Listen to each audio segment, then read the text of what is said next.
കോട്ടയം ജില്ലയുടെ താഴ്ന്ന പ്രദേശങ്ങളിൽ വെള്ളക്കെട്ടുണ്ട് കേട്ടോ. ഇന്നലെ രാത്രി ജില്ലയിൽ കാര്യമായ മഴ പെയ്തിട്ടില്ല എങ്കിൽ കൂടിയും വെള്ളക്കെട്ട് ചിലയിടങ്ങളിൽ ഉണ്ടെന്നാണ് മനസ്സിലാക്കുന്നത്. കുമരകം ഇല്ലിക്കലിൽ നിന്ന് ഷിനോ ജസ്റ്റി നമുക്കിപ്പം വിവരങ്ങളുമായി ചേരുന്നുണ്ട്. ഷിനോജെ, ഗുഡ് മോർണിംഗ്.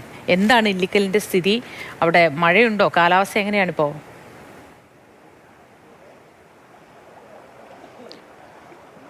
മൊത്തം ഇപ്പോൾ മഴയില്ല. പക്ഷേ നമ്മൾ ഈ സംസാരിച്ച് തുടങ്ങുന്നതിന് ഒരു 10 മിനിറ്റ് മുൻപ് ചെറിയൊരു മഴ പെയ്തിട്ടുണ്ടായിരുന്നു. നിലവിൽ ഇത്തരത്തിൽ ഇടവിട്ട് മഴ പെയ്യുന്നുണ്ട്. അതിനൊപ്പം തന്നെ ഈ താഴ്ന്ന മേഖലകളിലേക്ക്, കിഴക്കൻ മേഖലകളിൽ നിന്നൊക്കെ തന്നെ വെള്ളം വലിയ ഒഴുക്കോടുകൂടി കടന്നു വരുന്നുമുണ്ട്. അതാണ് ഏറ്റവും ദുരിതമായി മാറിയിരിക്കുന്നത്. താഴ്ന്ന പ്രദേശങ്ങളിൽ ഒപ്പം പടിഞ്ഞാറൻ മേഖലകളൊക്കെ തന്നെ പൂർണ്ണമായും ഇപ്പോഴും വെള്ളത്തിലാണ്. ഈ വെള്ളം ഇതുവരെയും ഇറങ്ങിപ്പോയിട്ടില്ല. നമ്മളിപ്പോൾ നിൽക്കുന്നത് ഇല്ലിക്കലിന് സമീപം വേളൂരാണ്.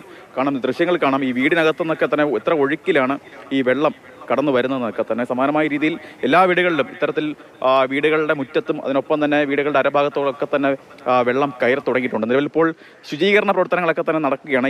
എങ്ങനെയെങ്കിലും ഒക്കെ തന്നെ ഈ ചെളി ഒഴുക്കി വിടുന്നതിന് വേണ്ടിയുള്ള ശ്രമമാണ് ഇപ്പോൾ ഈ വീട്ടുകാരുടെ ഭാഗത്തു നിന്നൊക്കെ തന്നെ ഉണ്ടാകുന്നത്. ഈ വീട്ടിൽ 3-4 ആൾക്കാരുണ്ടെന്ന് തോന്നുന്നു. കട്ടിലും മറ്റ് സാധനങ്ങൾ, വിലപിടിപ്പുള്ള സാധനങ്ങളൊക്കെ തന്നെ ഇതിനോടകം തന്നെ ഉയർത്തി വച്ചിട്ടുണ്ട്. പൂർണ്ണമായും ദുരിതം എന്ന് തന്നെ പറയേണ്ടി വരും. ആ തരത്തിലാണ് ഇവരുടെ ഈ അവസ്ഥ എന്ന് പറയുന്നത്. എപ്പോഴാണ് വെള്ളം കയറിയമ്മ? മിനിയാന്ന് രാത്രി 11 മണിയായപ്പോൾ. പകലൊക്കെ കുറേശ്ശെ ഉണ്ടായിരുന്നു. രാത്രി 11 ആയപ്പോൾ തൊട്ട് 1:30 ആയപ്പോൾ തൊട്ട് മുഴുവൻ കയറി. അതിലൊക്കെ ഇന്ന് 2 ദിവസത്തേക്ക് അതിലും വലിയ കൂടുതലാണ് ഇപ്പോൾ. നേരത്തെ വെള്ളം കയറിയിട്ടുണ്ടോ? പിന്നെ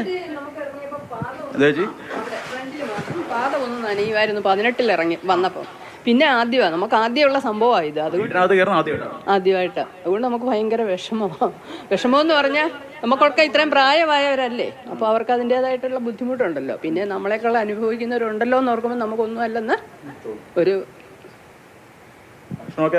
ഭക്ഷണമൊക്കെ ഒന്നും. ഭക്ഷണം ഞങ്ങൾ വെള്ളത്തിനകത്ത് വെക്കും, വേറെ വഴിയില്ല. വെള്ളം മേടിക്കാൻ പോകണമെങ്കിൽ വണ്ടിയില്ലല്ലോ, ടൗണിൽ പോകണ്ടേ. അത് കാരണം പിന്നെ ഞങ്ങൾ ഇവിടെ തന്നെ നോക്കും. ഈ ദൃശ്യങ്ങൾ കണ്ടാൽ തന്നെ അറിയാം, അടുക്കളയിൽ ഭാഗത്തുനിന്നൊക്കെ തന്നെ പൂർണ്ണമായും വെള്ളം കയറിയ അവസ്ഥയിലാണ്. പുറകിലൊക്കെ അതിനേക്കാളും ഉയരത്തിൽ വെള്ളമുണ്ട്. വലിയ ദുരിതം ആണ്. എത്ര പേരാ ഉള്ള ഇതിനകത്ത്? ഞങ്ങൾ 3 പേരേ ഉള്ളൂ. ഇത് നാത്തൂനാ, ഇന്നലെ വന്നതാ പുള്ളി. അപ്പോൾ ആ പുള്ളി ഇവിടെ ഹോസ്പിറ്റലിൽ പോകാൻ വന്നതാണ്. പക്ഷേ ഇവിടെ വന്നപ്പോഴത്തേക്ക് ഇത്ര വെള്ളം ഉണ്ടെന്ന്. പകലൊന്നും കുഴപ്പമില്ലായിരുന്നു റോഡിലൊന്നും. ഇപ്പം റോഡിലും എല്ലാം ഫുള്ള് വെള്ളമല്ലേ. പുള്ളിക്ക് എന്നാലും തിരിച്ചു പോകാൻ മേലാത്ത കുമരകത്ത് നിന്ന് ഇങ്ങനെ വന്നതാ. പക്ഷെ ആശുപത്രിയിൽ പോകാൻ പോലും പറ്റാത്ത രീതിയിലിരിക്കുക. കുമരകത്ത് വെള്ളം ഞങ്ങൾക്ക് ഇല്ല. ഞങ്ങൾ ആ ചന്ത ഭാഗത്ത് അവിടെ വെള്ളക്കുറവാ. അതുകൊണ്ട് ഇവിടെ പോകാൻ സൗകര്യത്തിന് പുറത്ത് ഇങ്ങോട്ട് വന്നതാ. അപ്പോൾ അങ്ങോട്ടും പോകാൻ മേലെ ഇങ്ങോട്ടും പോകാൻ മേലാതെ ഇരിക്കുക. വെള്ളം ഇറങ്ങി പോയി കഴിഞ്ഞാൽ അത് ചെളി മാറ്റുക അതിനേക്കാൾ ബുദ്ധിമുട്ടാണ്. പക്ഷെ നമ്മൾ ആദ്യമായിട്ട് നമുക്ക് അത്രയും കൂടെ എന്താ ചെയ്യേണ്ടതെന്നൊരു പിടുത്തവും ഇല്ലാത്ത സ്റ്റേജിലിരിക്കുവോ. ഇവിടെ പുറകുണ്ടോ? ഇത് ഞങ്ങളുടെ കോഴിക്കോട് കുറച്ചുകൂടെ ആയിക്കഴിഞ്ഞാൽ നമ്മുടെ ആ ഒരു ലെവല് വരും. അപ്പോൾ അതാ ഏറ്റവും ബുദ്ധിമുട്ട്. വെള്ളം തള്ളിക്കൊണ്ടിരിക്കുക. ഞങ്ങൾ ഈ കതവ് തുറക്കാറില്ല. പിന്നെ ഇപ്പം ഈ അഴിക്കൊണ്ട പൊക്കോട്ടം എന്ന് ഓർത്ത് ഞങ്ങളിത് തുറന്ന് ഒന്ന് അടിച്ചു വിടുമായിരുന്നു ഇവിടെ വല്ലാവേ. കിഴക്കൻ വെള്ളം വലിയ ശക്തിയിലാണ് പടിഞ്ഞാറൻ മേഖലയിലേക്ക് തന്നെ ഒഴുകി വെത്തുന്നത്. അതിൻ്റെ ദുരിതം അനുഭവിക്കുന്നതാകട്ടെ ഈ പടിഞ്ഞാറൻ മേഖലയിലെ നഗരമേഖലകളിലൊക്കെ തന്നെ ജനങ്ങളാണ്. ഇന്നലെ ഒന്നും തന്നെ വെള്ളം കയറാതിരുന്ന ഇടങ്ങളിൽ പോലും 2018 ഭീകരമായ അവസ്ഥ എന്ന് തന്നെ പറയേണ്ടി വരും. അത് ഞങ്ങളുടെ പുളിയുടെ കലവാ. അത് പുളി നനയരുതല്ലോ, അതിനുവേണ്ടി അങ്ങനെ പൊക്കി വെച്ചിരിക്കുന്നതാണ്. സാധനങ്ങളൊക്കെ തന്നെ പൊക്കി വെച്ചിരിക്കുന്ന നേരത്തെ. പിന്നെ ഞങ്ങളുടെ കടയിൽ ഇതുപോലെ വെള്ളം, ഞങ്ങളുടെ കടയാണ് അത്.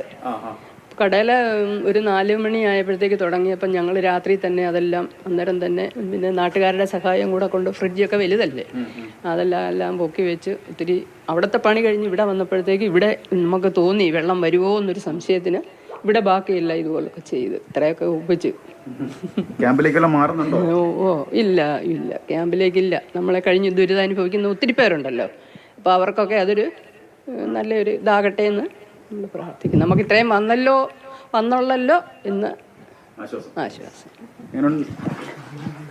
എന്നാ പറയാൻ, അത് കണ്ടില്ലേ, ഇങ്ങനത്തെ അവസ്ഥയാ. അതാണ് മൊത്തം. ഇത് കേവലം ഒരു വീട്ടിലെ മാത്രം അവസ്ഥയല്ല, കോട്ടയത്തെ പടിഞ്ഞാറൻ മേഖലകളുടെ ഒരു പൊതു ചിത്രമാണ് നമ്മളിപ്പോൾ കാണുന്നത്.